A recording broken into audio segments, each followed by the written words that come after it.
Kamusta ka? Salamat sa pagsama sa akin ngayon.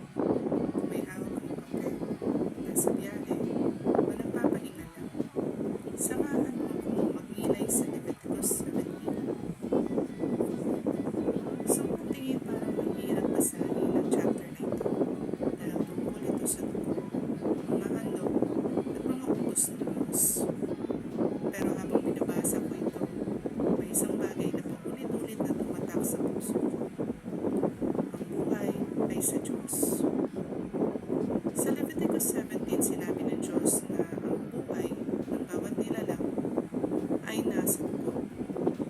Kaya ang dugo ay banal at hindi dapat basta-basta ginagamit dahil ito ang kumakatawan sa buhay. Habang binabasa ko ito, naalala ko agad si Jesus.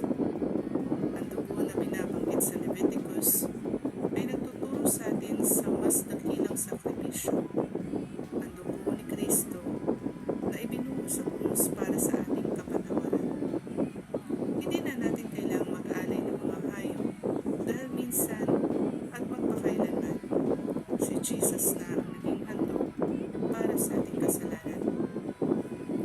Napakagandang paalala nito na ang kaligtasan natin ay hindi dahil sa ginagawa natin, kundi dahil sa ginawa niya.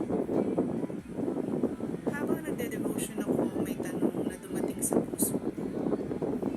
Kung ang buhay ko ay pag-aari ng Diyos, namumuhay ba ako na parang Kanya talaga ito? Minsan, gusto kong kontrolin ang lahat.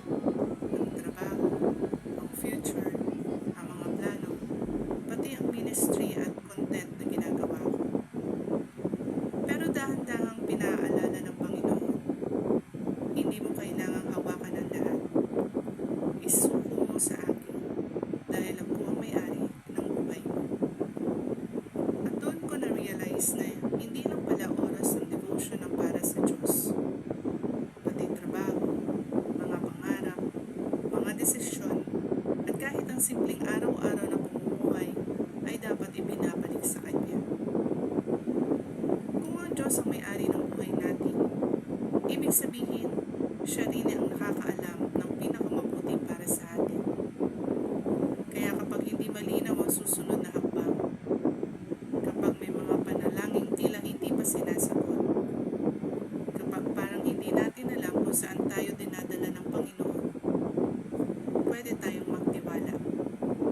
Hindi dahil alam natin ang mangyayari, kundi dahil kilala natin ang Diyos na may hawak ng ating buhay. At iyon ang nagbibigay ng kapayapaan.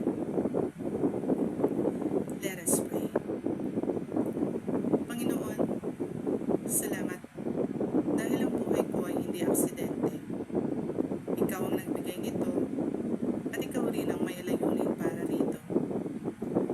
Patawarin mo ako sa mga panahon mas nagtitiwala ako sa sarili kong kontrol kaysa sa iyo.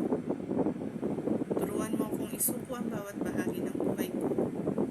Ang trabaho, ang pangarap, mga relasyon, at maging ang paglilingkod ko. Salamat sa dugo ni Jesus na nagbigay sa akin ng kapatawaran at bagong buhay. Sa iyo ko ipinagkakatiwala ang aking buong buhay. Sa pangalan ni Jesus, Amen. Bago tayo magtapos, gusto kong iwan sa inyo ang tanong na ito.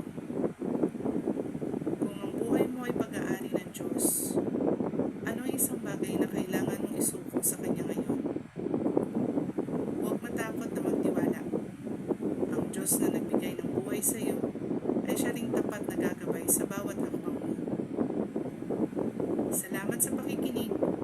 Kung pinagpala ka ng pagninilay na ito, dalangin ko na mas makilala natin ang Panginoon, tanggapin ang Kanyang katotohanan, at araw-araw ay matutong magtiwala sa Kanya. Hanggang sa susunod nating devotional, God bless you, at tandaan mo, ang buhay na lubos na isinuko sa Diyos